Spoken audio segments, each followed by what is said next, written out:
Hey y'all, thanks for joining me today.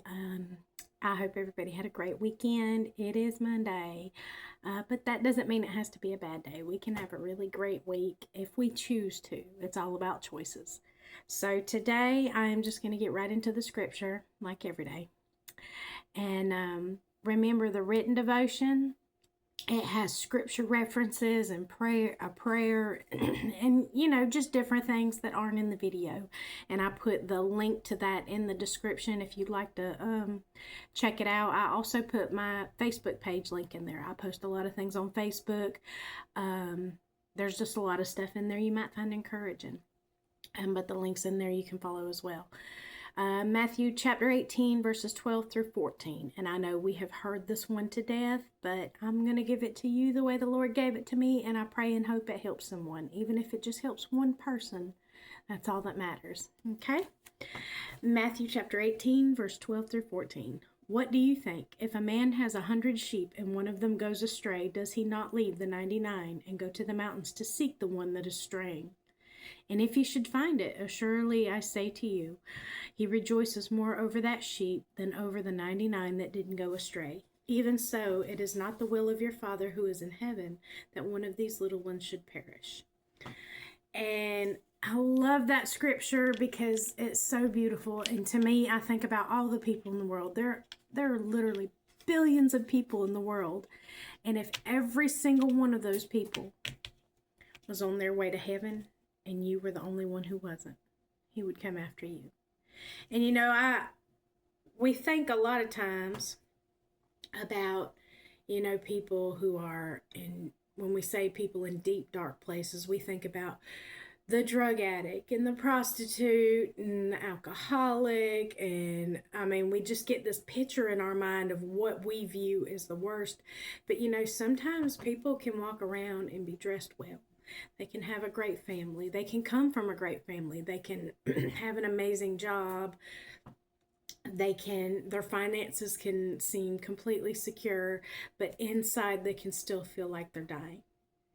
And that person is just as lost as somebody who is strung out on drugs and alcohol or whatever it is. But we don't think about that person, and you matter to God. I don't care where you're from. I don't care what kind of family you came from. I don't care where you're stuck at right now. Even if you came from a good family and it looks like you're still in one and you're in a dark place inside, he cares about you. He cares about all of us. And there is nothing that you can think. There's nothing that you can do. There is nowhere you can go that will make God stop loving you. I think it's harder for us to forgive ourselves than it is for God. No, I know it's harder for us to forgive ourselves than it is for God to forgive us.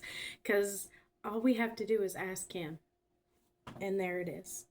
As long as we're being forgiven to others. But I think about that. Shouldn't we, if we have to forgive others in order for God to forgive us, shouldn't we have to forgive ourselves too?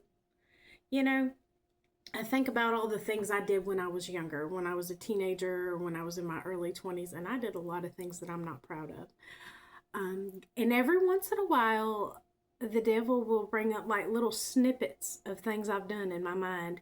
And for about a half a second, it's like I'm right back there and I feel just, the same way I did back then. But just as quick as he does that, it's like the Lord comes back and said, because the devil he doesn't know what our thoughts are. He is not everywhere all the time, but God hears our thoughts. He sees our thoughts. He knows everything, and he is everywhere all the time. So when the devil tries to put one of those thoughts in your mind and be like, this is who you really are, look at what you've done, God says, I forgave you for that. Toss it to the side. And that's what I try to do, because he has forgiven me for things that it took me a long time to forgive myself for. And I believe there are a lot of people today who never lived an ugly lifestyle. There are people that used to and haven't for a long time, and they're around people. I'm surrounded by people that did not know me back then. I mean, even my husband and I grew up in the same town, but we were never around each other. And I've told him a lot of things, but we now live around people who don't know those things, and I use them when I testify sometimes, and they just can't believe it. And that's what God can do for you too. I don't care who you are. And like I said, you may not have an ugly past, but that doesn't mean there's not something in there. Okay? And He cares about everything you care about. He knows everything. Come to Him. Let Him give you peace. Let Him show you. I don't know if anybody else has this, but sometimes I'll think about a situation or whatever it is, and my little kitty cat's down here.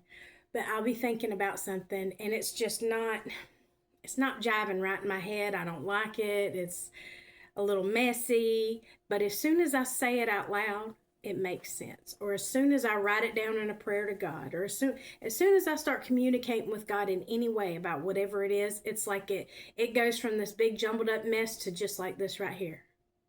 And it makes sense.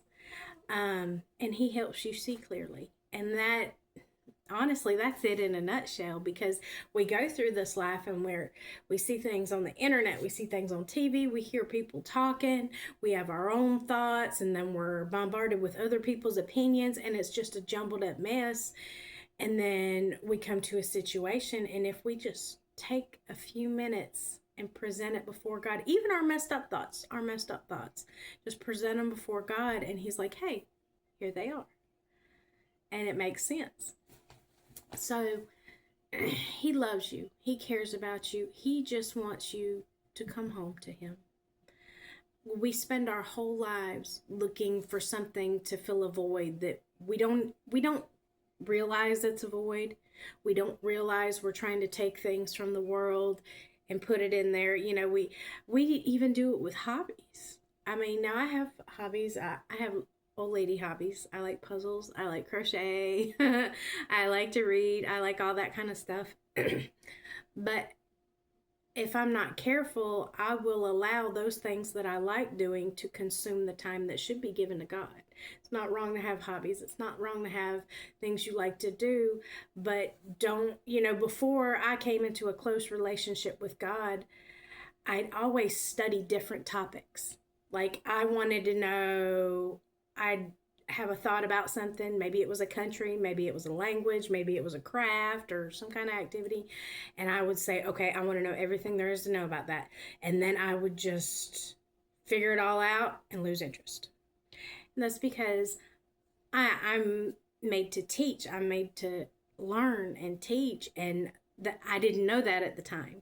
And so something inside of me knew that's what that was, but I wasn't in communication with God. I wasn't in a right relationship with Him, so it wasn't going the way it needed to go. Am I making sense? I'm trying really hard to. But we have to remember that we were all created with a purpose. Every single one of us was created with a purpose. And you might be out there in the world and you're living your life, and you might not even, you might not be doing bad things. You might not be a bad person, okay? Not everybody is. But have you ever taken the time to present yourself to God and say, what do you want me to do? I want to live my life for you. Because that's what we're here to do. That's why He made us. We're all supposed to be working together, and somewhere along the way, it just got messed up. We have our flesh, we have our own selfish wants and needs. The devil and his mess gets all mixed in there, and then it turns into what you see today. But are you willing to be that one? Because He's coming for you, and He loves you, and He wants to give you a good life, the good life that He sent His Son Jesus to die for you to have. But you have to want it, because He's not going to force it on you. And that's about all I've got for today. I just want you to know how much He loves you, and that you're here for a reason, and that all that mess that's up in there, whether it's past trauma or it's emotional or physical or spiritual, whatever you have, because we all have something. present it to God and ask him, what do I do with this mess? this is where my mess is a lot of times. What do I do with this mess? And just start telling him how you truly feel. If you don't feel like you're good enough, tell him, I don't feel like I'm good enough because this, and that. You don't have to tell anybody else. He's not going to tell anybody else. But when we are deeply honest with him, that's when things can start to heal. That's when he'll start putting things together for you, and you can see where you're supposed to be, where you're supposed to go, and what you're supposed to do, step by step. I love you. Spend some time talking to God today. He is just waiting to hear from you because he loves you so much. I pray everybody has a great day. Bye.